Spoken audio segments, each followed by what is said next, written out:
하나님의 말씀 마태복음 18장 5절부터 14절까지 합독하십니다. 자, 다 같이 합독하십니다. 시작. 또 누구든지 내 이름으로 이런 어린아이 하나를 영접하면 곧 나를 영접함이니 누구든지 나를 믿는 이 소자 중 하나를 실족케 하면 차라리 연자 맷돌을 그 목에 달리우고 깊은 바다에 빠뜨려 우는 것이 나으니라. 실족케 하는 일들이 있음을 인하여 세상에 화가 있도다. 실족케 하는 일이 없을 수는 없으나 실족케 하는 그 사람에게는 화가 있도다. 만일 내 손이나 내 발이 너를 범죄케 하거든 찍어내버리라. 불구자나 절뚝발이로 영생에 들어가는 것이 두 손과 두 발을 가지고 영원한 불에 던져오는 것보다 나으니라. 만일 내 눈이 너를 범죄케 하거든 떼어내버리라. 한 눈으로 영생에 들어가는 것이 두 눈을 가지고 지옥불에 던져오는 것보다 나으니라. 삼가 이 소자 중에 하나도 없인 여기지 말라. 너희에게 말하노니 저희 천사들이 하늘에서 하늘에 계신 내 아버지 얼굴을 항상 배옵느니라. 너희 생각에는 어떻겠느뇨? 만일 어떤 사람이 양 100마리가 있는데 그 중에 하나가 길을 잃었으면 그 99마리를 산에 두고 가서 길 잃은 양을 찾지 않겠느냐? 진실로 너희에게 이르노니 만일 찾으면 길을 잃지 아니한 99마리보다 이것을 더 기뻐하리라. 이와 같이 소자 중에 하나라도 이뤄지는 것은 하늘에 계신 너희 아버지의 뜻이 아니니라. 아멘. 오늘 말씀 제목을 같이 한번 읽겠습니다. 시작. 너를 범죄케 하거든. 하나님은 의로우십니다. 하나님에게는 불의가 조금도 없으십니다. 살아계신 하나님은 어떤 분이신가 하면은 그가 의로우십니다. 하나님에게는 악이, 불의가, 불법이, 죄가 조금도 없으십니다. 그러므로 하나님께서 주시는 그 말씀도 나쁜 것, 악, 또 잘못된 것이 조금도 없습니다. 그래서 하나님께서 택하신 사람을 통해서 하나님의 말씀을 주셔서 그 말씀대로 이루어지는 것을 보고서 하나님은 의로우시고 하나님은 선하신 것을 사람들이 그것을 증거한다 이 말이죠.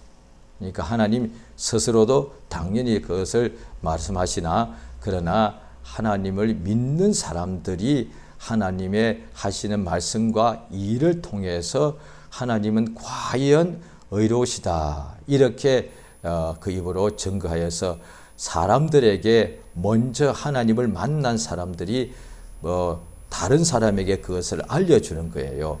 그래서 선지자가 선견자가 필요하고 또 믿는 사람이 하나님을 만난 사람들이 하나님께서 그들을 통해서 역사하신다 이 말이죠. 성경에 기록된 모든 것이 하나님을 만난 사람들이 처음에는 그 이웃들에게 그것을 자기 입으로 말했겠죠. 그런데 나중에 그것을 기록으로 남겨서 자기네 세상에 떠날지라도 자기가 살아계신 하나님을 만난 것은 기록으로 남아 있어서 후세 사람들도 그것을 얼마든지 읽으면은 하나님이 살아계신 것을 알 수가 있다는 거예요. 어떻게 해요? 나와 똑같은 사람이 그렇게 증거를 하더라는 거예요. 그러니까 하나님의 살아계신 것을 나 같은 사람이 만나고 알게 됐다는 것은 나도 얼마든지 하나님 살아계신 것을 만날 수가 있고 하나님이 의로우신 것을 알 수 있다는 뜻이 된다 이 말이죠.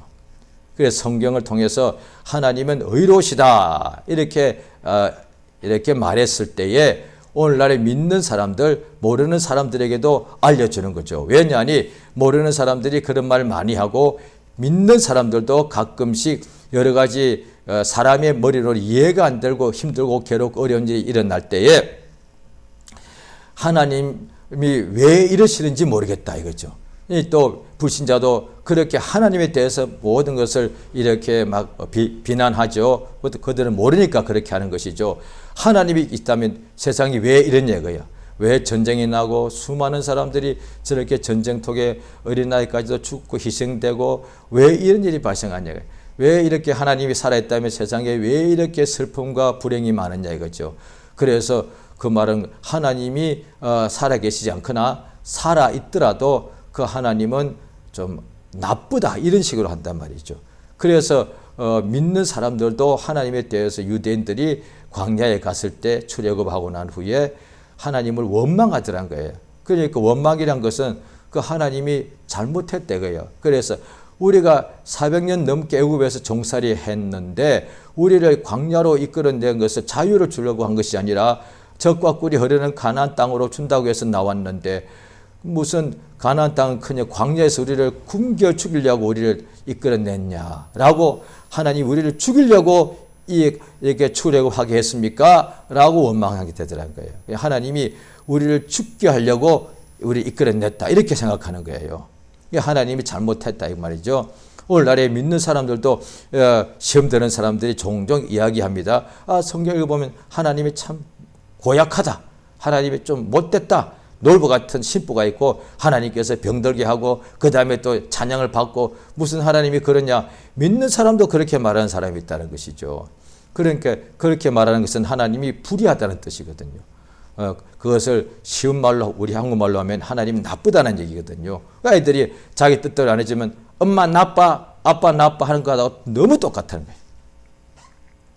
그러니까 아이들이 자기가 어린 아이들이 원하는 것이 뭐 어린 아이들이 원하는 것은 아이들이 수준에 맞게 원하지 않습니까? 그걸 잘해주면 아빠 최고 엄마 최고. 그런데 자기 아빠가 엄마 최고라고 자기 입을 분명히 말했단 말이에요. 그런데 자기가 원하는 것 막 부모가 볼 때 아직 그 아이에게는 좋지 않은 것 막 때려 쓰면서 끝까지 달라고 한단 말이죠. 그런데 안 해주면 엄마 나빠 그러네. 오늘날에 믿는 자들이 너무 똑같은 행태를 취하고 있는 거예요. 뭔가 자기가 원하는 대로 잘 되면 우리 하나님 최고라고 막 찬양하고 할렐루야 막 하나님께 영광 돌립니다. 그러다가도 자기가 원대로 안 되었을 때에 하나님 왜 이러십니까? 왜 가만 계십니까? 너무하십니다. 믿어도 소용없네. 이런 식으로 말하는 거예요. 그거는 하나님이 불의하다고 말하는 거예요. 하나님이 나쁘다고 말해요. 그런데 하나님이 만약에 나쁜 신이라면 천국 가면 큰일 납니다. 천국에도 악이 있을 거 아니에요. 미워하고 죽이고 병들고 전쟁 나고 빼앗고 살인하고 있을 거 아니겠습니까? 그런 천국이 있다면 여기와 다를 바 하나도 없는 거예요. 그런데 실제로 신 중에 나쁜 악신이 있더란 거예요. 그 성경에 딱 보니까 그게 마귀라는 거예요. 마귀는 악한 신이라 신은 신인데 악한 신이라서 처음부터 살인한 자고 거짓말장이고 사람들이 사람끼리만 볼 때 자기 눈에 볼 때 저 사람은 착하고 저 사람은 나쁘고 왜 나쁘니? 막 저 사람은 거짓말 많이 하잖아. 이런 식이단 말이죠. 그런데 세상에 신 중에 거짓말장이 거짓말 제일 잘하는 신이 있다 이 말이에요. 그게 마귀다 이 말이에요. 사람의 거짓말은 아무것도 아닐 정도로 신 중에도 마귀라는 영적 존재가 신적 존재가 있는데 신이죠. 눈에 안 보이니까 거짓말을 그렇게 처음부터 거짓말을 맨 먼저 지어낸 자예요. 그러니까 하나님은 거짓말을 창조하지 않았습니다. 하나님은 천사를 창조했는데 그 천사가 교만하고 타락해서 거짓말을 제일 먼저 시작했다 이 말이에요. 그런데 세상에는 악한 신들이 많다 보니까 그 악신들에 의해서 전쟁이 나기도 하고 갑자기 불행이 막 한 집안에 막 몰아닥쳐서 사람들이 막 병들고 죽기도 하고 막 그런다는 거예요. 그런데 믿는 사람에게도 그런 일이 일어날 수가 있죠. 왜 요업에게도 일어났으니까. 그런데 그 악의 신 마귀와 그 밑에 속한 악의 영들과 어둠의 세상 주관자들과 귀신을 모르니까 하나님이 그렇게 했다고 생각하는 거예요. 그러니까 신은 하나님밖에 없고 마귀도 없는 생각하는 거예요. 악한 신이 있는 것을 성경 보면 다 나오고 구약은 너무 길어서 못 본다 할지라도 신약 보면은 복음서만 봐도 예수님이 공생에 세갈 때 제일 먼저 마귀가 딱 나오는데 그래서 사람들이 이걸 읽어도 안 읽거나 읽어도 그냥 건너뛰다 보니까 마귀를 하나의 전설이나 신화 속에 나오는 그냥 상상의 존재라고 보는 거죠. 실제 있는 존재가 아니라고 생각하는 거예요. 그럼 예수님이 상상의 존재하고 대화한 것밖에 안 되거든요. 마귀가 실제로 있다 이 말이에요. 어디에요? 천국이에요? 아니요. 지옥이에요? 아니요. 지금 우리가 있는 이곳에. 그리고 예수께서도 사단아 내 뒤로 물러가라 이렇게 말씀하신 적이 있다 이 말이죠. 또 마귀가 가룟 유다의 마음속에 예수를 팔려는 생각을 넣었다. 이래 됐다. 세상에 있으니까 그렇겠죠. 그래서 이 세상에 있을 동안에 우리가 성경을 통해서 하나님이 누구신가를 알려줘요. 하나님은 불의가 조금도 없었어요. 그 하나님께서 자기를 나타내 주는 거예요. 그러니까 하나님이 자신을 나타내 주지 않으면은 세상에 있는 사람들은 하나님을 모를 뿐더러 어둠의 신을 참 신인 줄 알고 섬긴단 말이죠. 그래서 해도 신이고 달도 신이고 나무도 신이고 뭐 돈도 신이고 매일 촛불 켜놓고 그 다음에 제사상 차려놓고 그냥 이름 모를 신 앞에 막 알지도 못하는 신 앞에 절하는 거예요. 왜? 모르죠. 당연히 알 수가 있나. 그런데 당연히 그냥 있다고 생각하는 거죠. 그런 식으로 막 우상 숭배를 하는 거죠. 그들에게 하나님 불쌍히 여기셔서 자신을 나타내 주사 유일하신 참 하나님이 계신 것을 알려주시는 그것을 계시라고 그럽니다.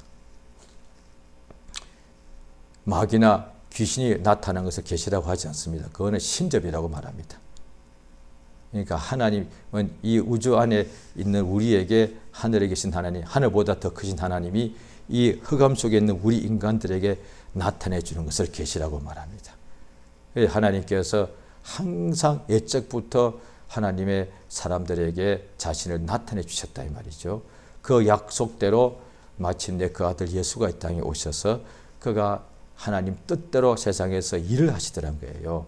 그 예수님께서 일하시는 것이 뭐냐 하니 그 예수님께서 일하시는 중에 왜 세상에 그가 오셨는가 하니 침례 요한이 예수님 보고 증거하기를 보라 세상 죄를 지고 가는 하나님의 어린 양이로다 했단 말이죠. 그러니까 세상에 있는 죄, 마귀 아니죠. 우리 인간들 말하죠. 세상을 우리 인간을 말하죠. 사람들의 죄를 지고 가는 하나님의 어린 양이란 거예요. 그것을 어떻게 하나님께서 침례 요한에게 눈을 열어서 알게 해주셨는데 그 죄를 먼저 알아야 되잖아요. 그러니까 하나님께서 유대인들을 택하셔가지고 그들에게 먼저 율법을 주신 까닭은 죄인인 것을 인간들에게 슬픔과 괴로움은 죄가 원인이라는 것을 알게 해주신 것이 목적이 될 말이죠. 그러니까 지금도 옛날이나 지금이나 세상에서 살아가는 모든 사람들은 유대인이나 이방인이나 오늘날의 신자나 불신자나 간에 세상에서 한평생 살아갈 때에 모두가 다 힘들어하고 어려워하고 괴로워한단 말이죠. 왜 그러냐 하면 하나같이 말합니다. 신자건 불신자건 세상살이가 원래 그렇잖아. 이렇게 말을 한다는 거죠.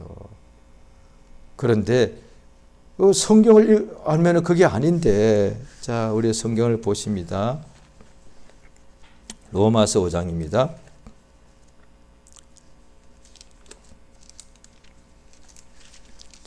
로마서 5장 13절입니다.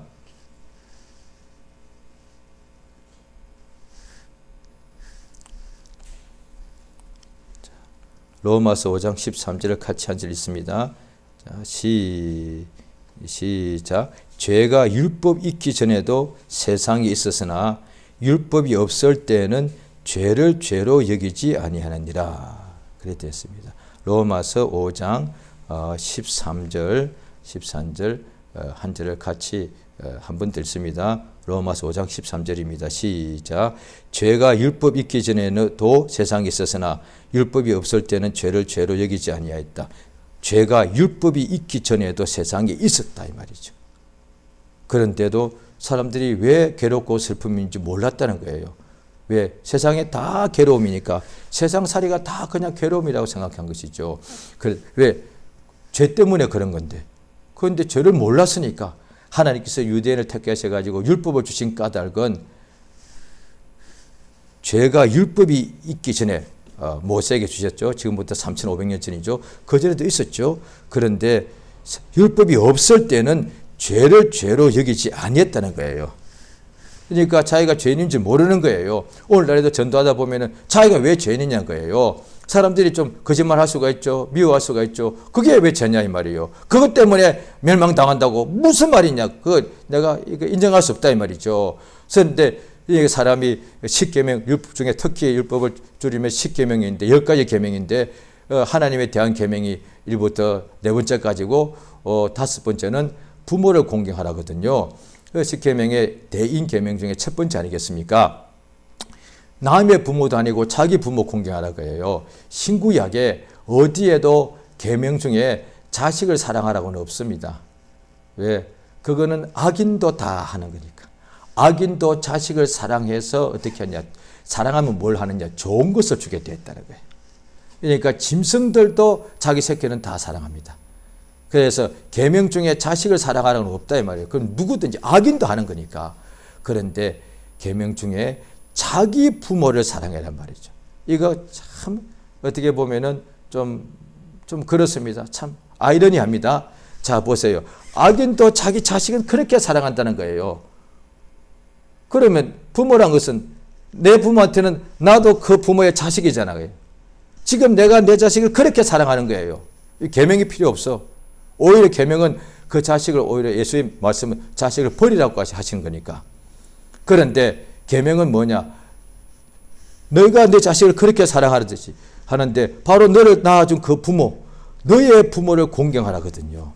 그런데 이게 다 한다면 계명이 할 필요가 없죠. 안 하는 거예요. 예수님 당시에 신앙 생활 행동하는 것 중에는 최고가 바리새인인데 바리새인들이 어떻게 하냐? 그들이 이렇게 말했다는 거예요.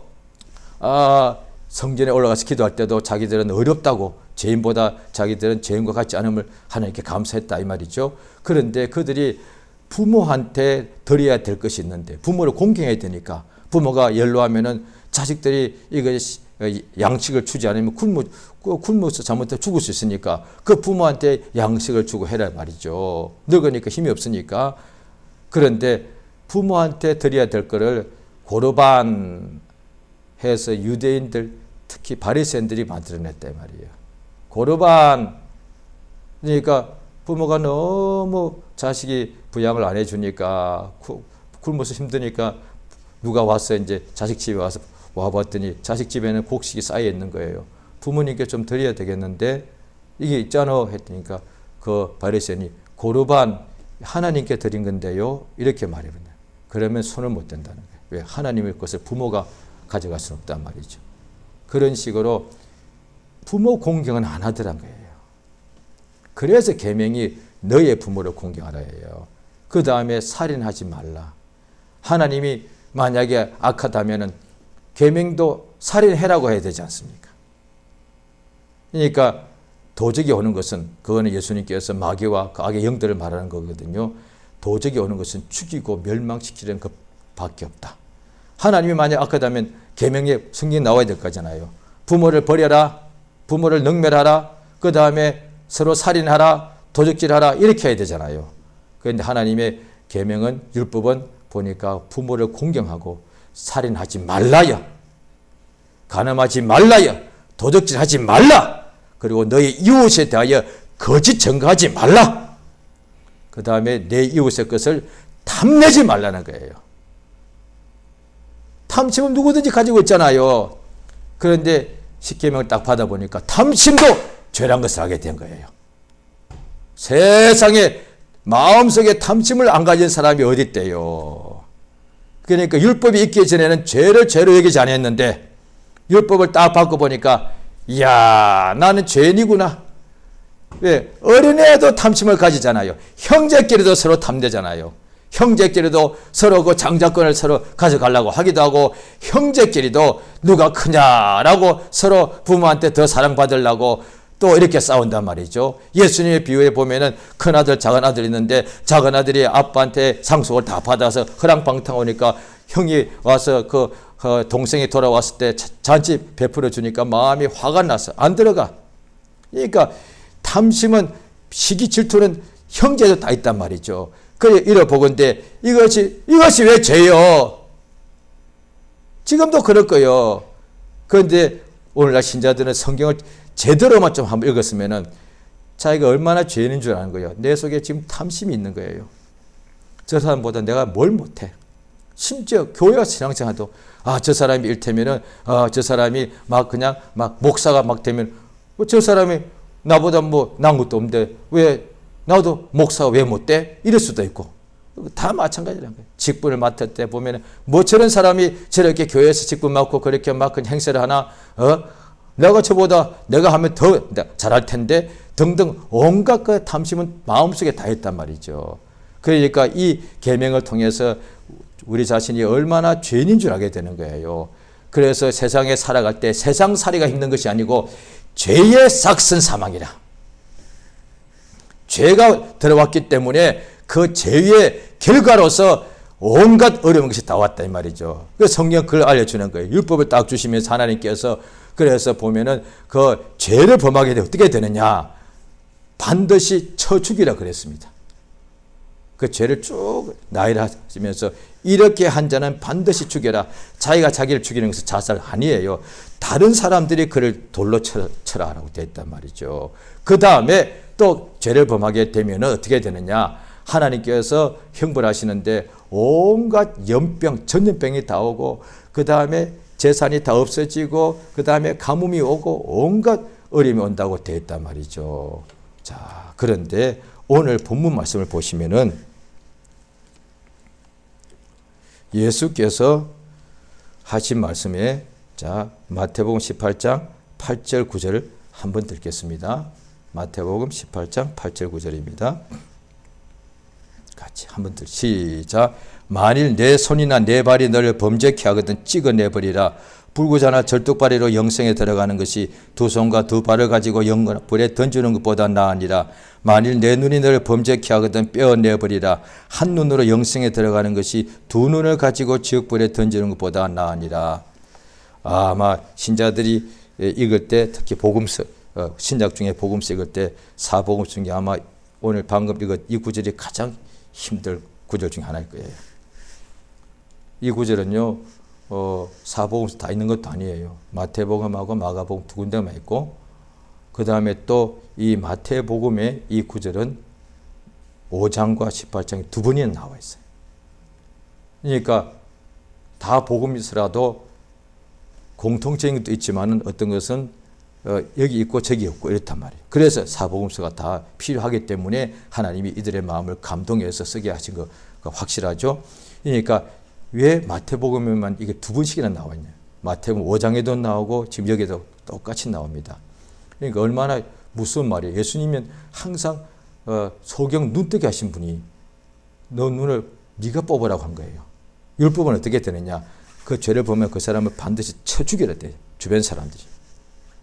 그 다음에 또 계속 죄를 범하면은 하나님께서 그냥 하늘에서 온갖 가뭄과 하늘 문이 닫혀 노치되고 노시돼버리고 그 다음에 손대는 것마다 실패하게 되었다는 거예요. 그런데 여기서는 아니에요. 네가 네 눈을 뽑아라고 되었단 말이에요. 이게 얼마나 이게 무서운 말씀이에요. 예수가 그렇게 예수님은 소경 눈뜨게 하신 분이고 또 어떻게 보면은 어떤 사람이 손 한쪽 손이 팔이 이렇게 말라지는 거예요.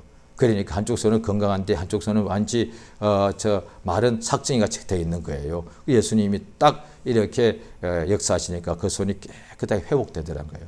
그런 예수님이 손을 자기 손을 하나를 찍어버리는 거예요. 예수님이 안전병에도 일어나 걷게 하셨는데 그 예수님이 너 두 발 중에 한 발을 네가 찍어내버리는 거예요. 어떻게 이렇게 무슨 말씀을 하시냐는 거예요. 그래서 이런 무슨 말씀을 볼 때 신학자들은 이것은 예수의 율법 이렇게 말하기도 하고 그냥 또 읽을 때 그냥 이거는 그냥 빨리 그냥 지나쳐버리는 거예요. 지나가야 돼. 왜? 성경을 건너뛰기는 그렇고 읽을 때 이건 아이고 너무 무서운 말씀이니까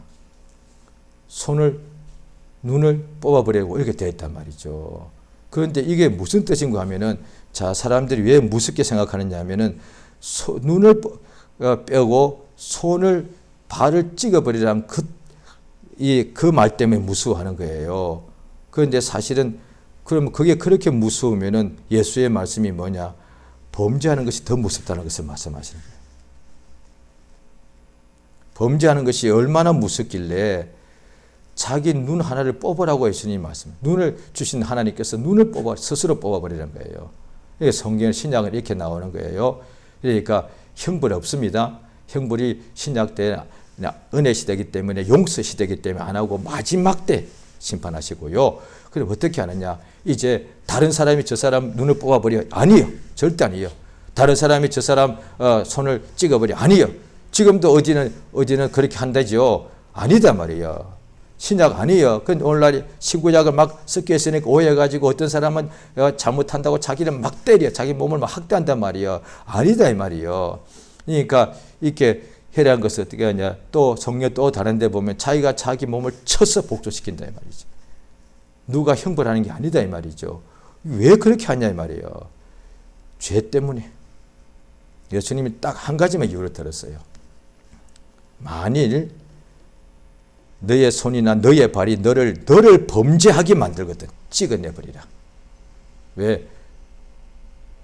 불구자나 쩔뚝발이로 영생에 들어가는 것이 두 손과 두 발을 가지고 영원한 불에 던지는 것보다 낫다. 그러니까 내 눈이 널 범죄케 하거든 빼어내버리라. 한 눈으로 영생에 들어가는 것이 두 눈을 가지고 지옥불에 던지는 것보다 낫다 이 말이에요. 지옥에 가는 이유가 딱 한 가지밖에 없어요. 죄 때문이에요. 사람들이 세상에 있지만 세상에 힘든 이유는 딱 한 가지밖에 없어요. 아담과 하와가 에덴에 살았을 때는 뭐가 힘들어요?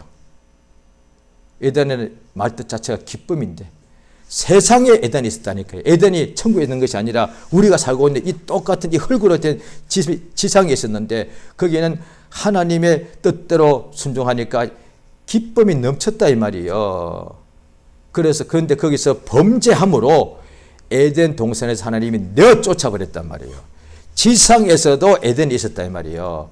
거기서 내쫓아버리고 그 다음에 그 에덴으로 못 들어가게 그냥 막아버리고 화영금으로 막았고 그 다음에 에덴 밖으로 나가니 땅은 너로 인하여 저주를 받아서 가시와 엉겅퀴를 내줄 것이다.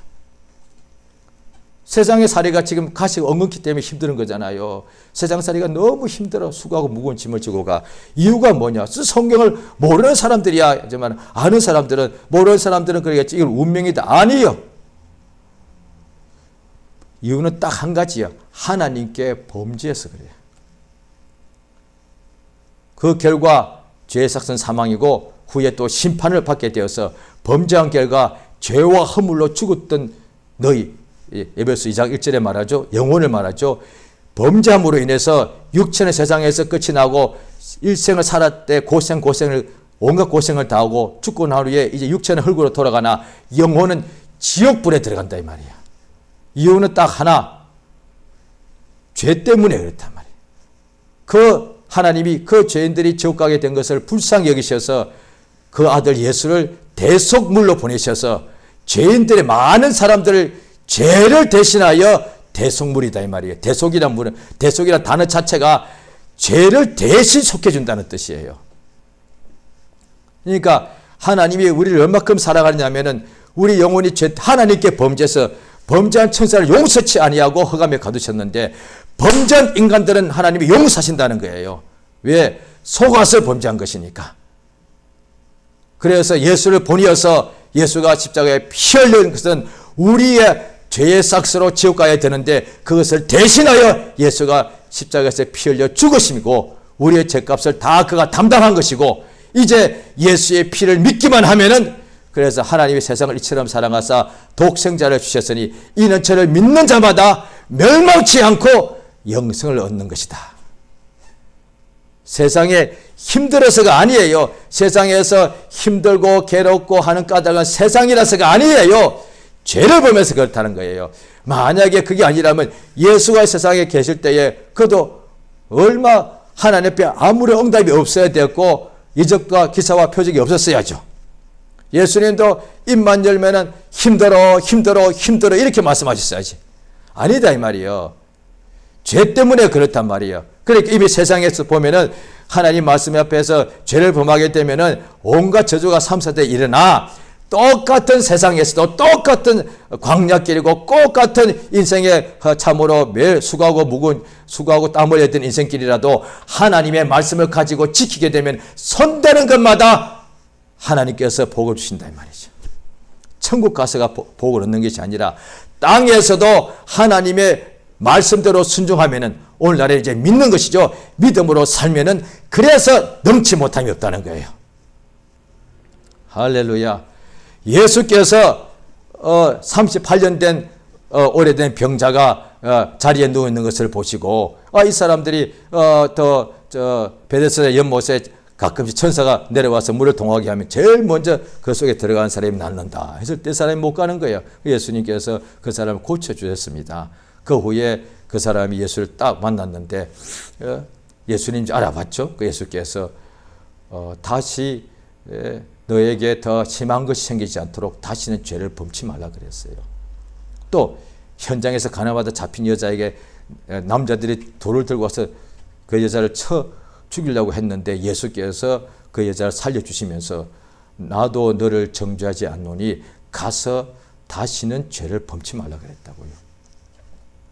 이 세상에 있을 동안에 힘들어서 갖는 것이 아니라 하나님은 이제 우리 영혼의 아버지죠. 악인도 자식한테는 좋은 것을 계속 줘요. 하나님은 만유보다 크신 우리 아버지세요. 그가 자녀된 우리에게 좋은 것을 넘치게 쌓을 것이 없도록 부어주시는 거예요. 그런데 그렇다는데 왜 나는 안 돼? 이유는 딱 한 가지밖에 없어. 죄! 유대인들이 그렇게 말했단 말이야. 지금부터 2700년, 800년 전에, 3000년 전에 하나님이 우리 하나님이라면서 왜 그러냐고요. 그렇게 말할 때 하나님께서 또 이사야 종을 통해서 말씀하시는 거예요. 내 귀가 먹어서 너의 기도를 못 듣는 게 아니라 내 손이 짧아서 너희를 구원하지 못하는 것이 아니고 너희의 죄악이 나와 너희 사이를 내 때문에 멀어지게 만들었다. 하나님이 우리 하나님인데 그는 응답하시는 하나님인데 왜 응답하지 않느냐 이 말이에요. 그래서 욥 같은 경우에 그렇잖아요. 친구들 세 사람이 와서 네가 회개해야 된다. 하나님이 반드시 응답하시는 분인데 복 주시는 분인데 너에게 이렇게 처참한 일이 일어난다는 것은 뭔가 너에게 죄가 있다 이렇게 말한 거예요.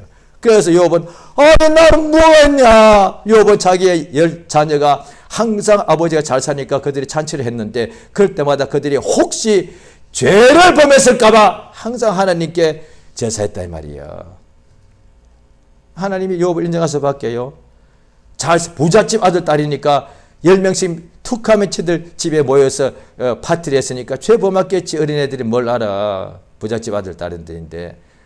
그런데 아버지가 욥이 그들이 잔치한 것을 잘못한 것이 아니라 잔치하는 중에 하나님께 범죄했을까 봐. 왜? 그럼 막히는 거니까. 그러니까 하나님의 복과 생명은 한량없이 세상에 있는 중에도 우리에게 오게 됐는데 그걸 못 오게 하는 것은 딱 하나밖에 없어. 하나님도 죄인에게는 복을 못 부어주시는 거예요. 그렇다면 그 하나님이야말로 나쁜 하나님이 되는 거예요. 제가 하나님의 자녀로 거듭나고 했는데 제가 또 목사라 됐는데 그런데도 저는 죄를 계속 범하는 거예요.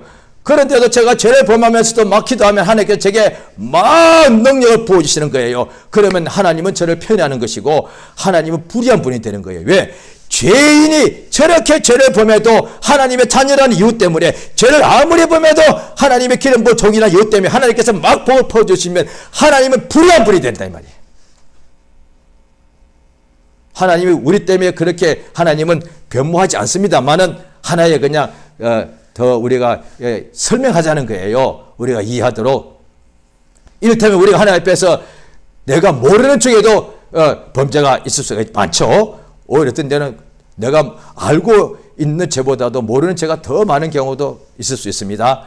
그런데 하나님께 내가 막 기도했는데 열심히 했는데 응답이 없단 말이죠. 그러면 내가 하나님이여 내게 응답해 달라고 계속 기도했을 때 하나님으로 기도 응답을 오게 하면 어떻게 되느냐. 하나님으로 내가 기도 세게 해서 내가 저 앞에 불의한 것이 죄가 있는데도 응답을 달라고 한다면 그렇게 주님이 일을 하시지 않지만 일을 한다면 내가 하나님을 나쁜 하나님으로 만드는 거다 이 말이에요.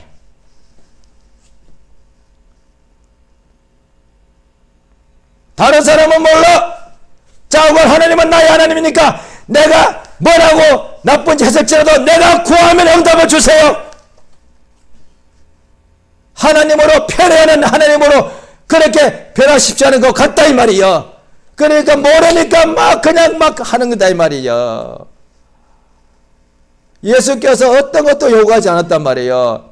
처음에 예수 때 믿느냐 물어보셨고 이제 믿고 하나님의 영광을 깨끗하게 체험받았으면 이제 앞으로도 이제 더 나았는데 앞으로도 네가 지금보다 더 심한 것이 생길 수 있다. 주님 그 무슨 말씀이세요? 딱 그 한 군데 미리 말씀하셨어요. 성경 보면 다 나와 있는 거예요. 아 그때 예수님의 신유로 내가 다 나왔는데 그게 몇 년 가다가 왜 또 문제가 똑같은 문제가 발생해. 하나님의 신유는 하나님 영원한 분이니까 영원한 신유야지. 영원히 치료했으면 다시는 그런 병이 없어야지. 왜 오는지 모르겠어. 그때 그 병 고침 받은 것이 완전한 게 아니었나? 또 이렇게 생각하는 사람이 있단 말이에요. 아니요. 네가 죄를 범하면은 다시 그보다 더 심한 거 생긴다. 예수가 직접 말씀하셨단 말이야. 예수가 말씀하지 않았다면 분명히 그럴 거예요. 그건 당신 생각이요. 이렇게 말했을 거예요. 그러니까 예수님이 병 안 주셔요. 병을 고쳐주시는 분이시지. 그래도 그 병 고쳐주신 그 사람이 죄 범하면은 더 심한 병 생긴다고 미리 알려주신 거예요. 예수가 병 준 게 아니에요. 내가 너를 고쳐줘서도 네가 앞으로 죄를 범하면은 또 병 생긴다. 알려주신 거다. 이 말이에요. 그래서 예수께서 부탁을 하는 밖에 없어요. 죄 범지 말아요. 다시는 죄 범하지 말라. 그것만 부탁하셨단 말이죠. 왜? 이렇게 역사를 봤는데 죄를 범하면 또 문제가 또 생기니까. 그래서 성경에서 알려주는 것은 진짜 성경에서 하나님께서 우리 인간에게 알려주시는 거거든요. 인간의 사정은 뭐냐? 운명? 광야 인생길? 그 다음에 먹고 사는 거 아니에요. 인간의 문제는 가장 근본적인 문제는 딱 하나예요. 죄다 이 말이에요. 성경은 그걸 지금 다루고 있는 거예요. 그런데 사람들이 그걸 그냥 건너니까 성경에서는 뭐 남녀 간의 사랑도 다루고 부자 간의 뭐 윤리도 다루고 막 이렇게 생각하는 거예요. 아니요. 남자건 여자건 부자건 가난병이건 건강한 사람이건 아픈 사람이건 또 귀족이건 천하 신분이건 간에 옛날 사람이건 지금 사람이건 상관없이 모든 인간의 공통적인 근본적인 문제는 딱 한 가지인데 죄요. 이게 해결이 안 되기 때문에 지옥 가고 멸망당하는 것이고 믿는 사람은 이게 해결되었기 때문에 영생에 들어간단 말이죠. 죄의 문제가 해결됐기 때문에 예수 믿어서 죄 용서받았죠. 그래서 영생에 들어간다 이 말이죠. 그래서 죄의 문제가 해결 안 되면 지옥불에 들어가는 것이고 죄의 문제가 용서받으면 영생에 들어갈 것이다 말이죠. 예수님 오늘 본문에 그걸 말씀하는 거예요. 그런데 다시 죄를 범하게 된다면 영생에 못 들어가고 지옥불에 들어갈 수 있지 않겠느냐. 그런데 세상에 아무리 있더라도 죄 안 범해 세상에 있다고 그건 거짓말이에요. 예수님께서 그러면 죄를 안 범했으니까 그런데 너의 눈이 죄를 범하게 하거들라 그 눈을 뽑아버리고 차후로 한 눈 가지고 영생 들어가기 더 낫지 않느냐. 두 눈 가지고 죄를 계속 범함으로 멸망당하는 것보다 훨씬 낫지 않느냐. 눈 하나 뽑아버리라 한 손을 찍어버리라 발 찍어버리라 너무 무섭죠. 아니 그보다 더 무서운 것이 죄 범하는 거다 이 말이에요. 하늘의 천사장 중에 가장 아름다웠고 가장 지혜로웠고 가장 영원한 천사가 왜 쫓겨났어? 이유는 딱 한 가지야. 죄를 범해서 그렇단 말이에요. 아담과 하와가 하나님이 특별히 이렇게 택한 사람인데 에덴에 있었는데 거기서 왜 쫓겨났는가? 딱 한 가지 이유야. 죄를 범함으로. 사울 왕이 길을 모셨는데 왜 버림받았냐? 딱 한 가지야. 죄를 범함으로. 그만큼 죄가 인간에게는 가장 큰 문제단 말이에요. 그런데 사람들이 오늘날에 그건 자꾸 믿는 사람들마저도 잊어버리고서 자기 문제는 이렇다 저렇다 온갖 문제를 갖다 막 이야기하고 싶어 하는 거예요. 아니요. 당신도 나도 죄의 문제만 해결되면 되는 거예요. 왜? 우리 아버지가 하나님이시니까 죄만 해결되면 그가 약하도 병들어도 막 생명과 복을 부어주시니까. 자, 로마서 6장을 보십니다. 오늘날에 이제 죄에 대해서 심판이 없고 용서를 해주니까 사람들이 그렇게 생각하는 거예요. 2000년 전에도 로마에 있는 기독교인이면 지구상에서 제일 큰 도시예요. 그리고 제일 큰 도시에 있는 교회니까 제일 사람들이 많이 배우고 똑똑하겠죠. 그들도 그렇게 말했다니까. 로마 교인들도 6장 자 1절 읽으십니다. 6장 로마서 6장 1절입니다. 시작. 그런즉 우리가 무슨 말 하리요? 은혜에 더하게 하려고 죄에 거하겠느냐? 2절. 그럴 수 없느니라. 죄에 대하여 죽은 우리가 어찌 그 가운데 더 살리요? 이렇게 말한다는 거예요. 자 6장 15절 한 절 더 있습니다. 시작. 그런즉 어찌하리요? 우리가 법 아래 있지 아니하고 은혜 아래 있으니 죄를 지으리요? 그럴 수 없다. 은혜, 용서 아래 있으니까 죄 지어도 된다. 그럴 수 없다. 넘어지는 수는 있어. 심지어 병들 수도 있어. 그런데 죄는 범하면 안 되는 거예요. 그럼 죄를 범할 수밖에 없잖아요. 육체가. 이거는 거의 이거야말로 어떻게 보면은 운명과 같은 것이단 말이에요. 무슨 소리 하는 거예요? 자, 로마서 7장을 보십니다.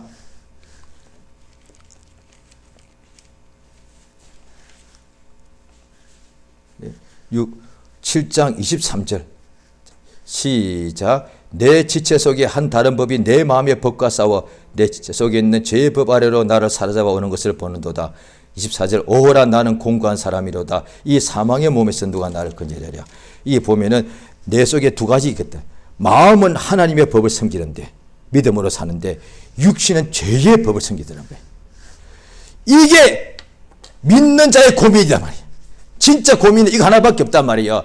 우겨쌈을 당합니다. 예수 전하지 말라고 막 때립니다. 가둡니다. 또 어떤 데는 못 먹고 못 자고 못 쉽니다. 그건 문제도 아니에요. 왜? 내게 능력 주시면 내가 다 할 수 있게 되었으니까. 그런데 능력을 그렇게 받아도 내가 안 되는 게 있더란 거예요. 내 속에 죄의 법이 있더란 거예요. 육신 속에. 내 속이라 정확하게 육신 속에 죄의 법이 있더란 거예요. 내 마음은 하나님의 말씀대로 믿음으로 살기를 그렇게 원하는데 그 동시에 내 육신에 있는 이 소욕은 하나님과 원수가 되더라 이 말이에요. 그래서 로마서 8장 이어서 말합니다. 육신의 생각은 하나님과 원수가 되나니. 이게 진정한 믿는 자에게 성령 받은 사람에게 세상에 있을 동안에 진짜 고민은 이 한 가지밖에 없다 이 말이에요. 왜? 이것만 없으면 하나님께서 모든 것을 약속대로 다 능치 못하는 역사가 나타나게 되어 있으니까 그 믿는 자에게 역사가 따르게 되어 있는 거니까. 그런데 내가 마음에는 정말 죄의 법대로 살기 원하는데 육신이 죄의 법을 육신의 죄의 법이 뭐냐? 로마서 8장을 계속 이어서 가는 거예요. 육신의 생각이 있다는 거예요. 자, 로마서 8장을 보십니다. 자, 8장 5절 6절 있습니다. 시작. 육신을 쫓는 자는 육신의 일을, 영을 쫓는 자는 영의 일을 생각하나니 육신의 생각은 사망이고 영의 생각은 생명과 평안이다. 7절.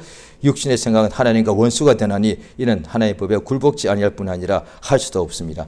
그래서 로마서 8장에 1절 2절에 나오는 거예요. 생명의 성령의 법. 이 죄와 사망의 법에서 너를 해방했다. 아주 중요합니다. 믿는 자에서는 어떤 면에서 가장 중요한 거라고 해도 틀리지 않습니다. 과거에 내가 육신으로 죄를 범해서 죄와 사망의 법이 나를 이렇게 참수하고 지배하지 않습니까? 과거의 죄입니다. 그것도 예수 안에 있는 생명의 성령의 법으로만 내가 이미 범죄했던 것, 그 죄의 정죄에서부터 내가 해방되는 거예요. 뿐 아니라 앞으로도 마찬가지야. 내 육신이 이거 죽는 날까지는 그대로인데 육신의 생각이 있는데 육신의 소욕이 있으니까 육신으로는 한시도 쉬지 않고 죄의 법을 섬기니까 그러니까 앞으로도 그렇게 죽을 때까지 살아가야 된단 말이에요. 그런데 그럼 앞으로 내 인생의 미래가 다 보이는 거예요. 그런데 성경을 이거 잘 이해하시면 참 좋은데 이런 것을 이해 못하니까 앞으로 점을 친다 이 말이야. 그거 소용없어요. 앞으로 동쪽 가면 잘 될 것이고 무슨 하면 잘 될 것이고 그런데 성경 그대로 제가 인용해서 예언할게요. 100% 이루어집니다. 그래도 당신은 죄와 사망의 법에서 못 태어나. 어디 가든지 누굴 만나든지 어떤 일을 하든지 교회 안에 있든지 교회 밖에 있든지 재물이 많든지 적든지 친구가 많든지 외롭든지 상관없어요. 젊든지 늙든지 앞으로 당신의 미래를 정확하게 성경대로 말해줄 수 있습니다. 죽는 날까지 육체의 소욕 때문에 당신은 고생하게 됐어. 그러면 모르는 사람과 육체를 학대하든가 눈을 뽑아버릴까? 아니에요. 성령을 그래서 성령으로 사는 길밖에 다른 길이 없는 거예요. 그래서 오직 성령의 충만을 받으라고 한 거예요. 많은 사람들이 성령 충만이 하나의 기분이라고 생각하고 감정이 어떤 고조된다고 생각해서 성령 충만하면은 어떻게 뭐 있는데 더 잘 되고 그래서 더 공부하는 학생들은 지혜가 많아지고 사업하는 사람 잘 되고 이렇게 생각하는 거예요. 아니에요. 성령이 아니고서는 마음에 원하는 것이 주의 말씀대로 사는 것인데 그래도 안 돼요. 육체의 소욕 때문에 아무리 마음에 그래서 예배 시간에 말씀을 받아들이거나 기도까지 합니다. 어떤 때는 밤새워 기도하고 금식하며 기도합니다. 주님 이렇게 살기 원합니다. 살아보셔도 되나? 안 됩니다. 그래서 이렇게 잘못 오해가 나온다고. 내가 이렇게 원하고 기도했는데 왜 안 됩니까? 하나님이 왜 육체를 이렇게 만들어가지고 그래요. 성경에 나왔으니까 바로 한 거예요. 왜 그것까지만 말해. 그래서 이 육체 속에 성령이 들어왔다 이 말이에요. 육체가 만약에 온전했다면 성령이 우리 속에 들어올 일이 없어서 하나님이 육체를 이렇게 만드는 거예요. 창세 전에 이미 알고서. 그래서 성령은 성령으로 예수의 피로서 죄 용서받으면 성령을 선물로 받으리라. 예수의 피로서 죄 용서를 받는 그 육체 속에 모든 육체가 성령을 받는다 이 말이에요. 영혼 속에 받는데 왜 굳이 육체로 예언된 것은 살아있는 육체가 있는 인간 속에 들어온다 이 뜻이에요.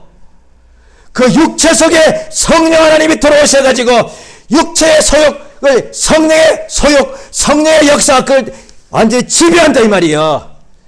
따라서 성령의 감동 없이는 예수를 주라고 할 수 없고 성령으로는 하지 아니하고는 신앙생활 자체가 안 돼요. 성령을 의지하지 않고 신앙생활 해봐야 좌절밖에 안 와. 자기가 죄인 중에 죄인이라고 드러나는 것밖에 그걸 아는 것밖에 없어요. 그래서 신앙생활 오래 한 처음에 뜨겁게 하다가 오래 한 사람들이 다 식어지거나 그 다음에 게을러지거나 낙심해버리는 거예요. 왜? 다 한때 하는 거예요. 거의 다 그렇게 됐기 때문에 거의 그것이 무슨 법같이 그거 다 한때야. 아이, 집사님 적당히 해. 우리도 다 그렇게 해봤어. 다 쉽게 돼 있어. 예, 그렇게 되니까. 성령을 의지해야 된단 말이에요. 그래서 성령께서는 그러면 3년짜리밖에 안 되나? 성령의 감동은 1년짜리인가? 뭐 성령은 그러면 하나님은 성령이 임하신 것이 그게 그러면 억만불1밖에 안 온 것이고 아니면 그 성령 하나님은 능력이 없는 분이시네. 1년짜리 성령이요. 그렇게 주셨나? 어떤 사람은 3년짜리 성령이요. 3년만 뜨겁다가 그 오일을 탁 식어버리는 거예요. 아니요. 에베소 교인들이 어느 사이에 또 식어져 가지고 막 술 취하더란 거예요. 그러지 말고 세월을 아끼고 오직 성령의 충만을 이제 받으라고요. 은혜 시대 용서함을 받는 시대에 또한 동시에 뭐라고 합니까? 성령의 시대. 성령 받는 시대야. 할렐루야. 성령 받다가 또 식었다가도 다시 엎드리면 죄 사함을 받으라. 그래야면 성령을 선물로 받는다. 그러면 그래서 개인으로나 나라로나 교회로나 다시 부흥이 있는 거예요. 그게 성령 역사다 이 말이죠. 할렐루야. 성령은 우리 속에 들어오신 목적은 많은데 딱 한 가지만 말하자면 죄 짓지 않게 하려고요. 죄만 안 지으면은 뭐 범사가 형통하게 되어 있으니까. 왜? 하나님께서 막 복에 복을 막 쌓을 것 없도록 부어주시니까. 우리 아버지니까. 생명도 진리도 은혜도 능력도 사랑도 권능도 표적도 기사도 이적도 그냥 권세도 다 그냥 부어주시니까. 왜? 자녀에게 아버지는 좋은 거 다 주시니까. 그런데 왜 그것이 안 되는가? 내가 구해도 안 됐다고 생각한 게 아니라 하나님과 사이가 뭔가 막혀 있단 말이에요. 그래서 한국에서 옛날에 100년 전에 대부흥이 일어날 때도 맨 먼저 시작한 사람이 목사예요. 가장 충만한, 아마 그 당시에 조선팔도 전체에서 그 사람이 가장 충만했을지도 모릅니다. 그 사람에게 하나님께서 실상은 네가 너의 교회에서 가장 큰 문제를 일으키고 있는 자다. 알게 준 거예요. 그래서 이 사람이 통곡한 거예요. 하나님과 사이에 가로막혀 있었던 것이 몰랐는데, 하나님과 교인 사이가 막힌 줄 알았는데 사실은 하나님과 목사 사이가 막혀 있었던 거잖아요. 그걸 하나님이 알려주셔서 깨달았다. 그걸 해결하고 나니 그 다음부터 그냥 폭발적인 부흥이 일어난 거예요. 오늘날에도 그걸 사례를 보다 보니까 폭발적인 대부흥이라는 단어를 좋아서 목표 삼고 쓰긴 쓰는데, 하나님과 사이에 가로막힌 것이 다 없어지면 진짜 폭발적인 부흥이 일어납니다. 그러나 그렇지 않으면 그건 그냥 다 구호에 불과합니다. 자, 이 시간 기도하십니다. 예수님의 부탁은 죄 짓지 말라요. 그래서 신약의 또 로마 1장도 봐도 그럼 죄를 범하면 뭐하냐? 은혜 시대 형벌 안 합니다. 어떻게? 그냥 내버려 두시는 거예요. 죄인에게 복을 주시는 없고 또 그렇다고 죄인을 형벌하지도 않고 그냥 놔두는 거예요. 그런데 그가 돌아오기를 하나님께서 자꾸 참고 계신 것이죠. 이 시간 기도할 때 주여 참으로 내 오른 눈을 뽑는 것보다 죄를 안 범하는 것이 더 낫다 이 말이에요. 내 두 눈을 사지를 가지고 살면서 죄를 범하는 것보다 차라리 내 백체 중에 눈이나 팔, 다리가 없어져서 오히려 죄를 짓지 않는 것이 더 낫다 이 말이에요. 주여 나를 도와주셔서 세상에 있을 동안에 이 한 가지 소원을 주 앞에 아뢰오니 내게 성령으로 충만히 역사하셔서 하나님의 말씀을 아오니 그 명령을 아오니 그 명령대로 예수의 말씀에 거하도록 죄를 범하지 않도록 믿음을 버리지 않도록 불순종하지 않도록 날 역사하시고 도와달라고 예수 이름을 크게 한번 부르고 합심해서 간절히 기도하십니다. 예수여! 주 앞에 의지합니다. 하나님 아버지여 진실로 의지합니다. 아버지 하나님 참으로 역사하시고 도와주시기를 원합니다. 성에 도우시며 감동해 주시옵소서. 주 예수여 참으로 도우시기 원하옵나이다. 예수여 참으로 도와주시고 역사하시 인도해 주시옵소서.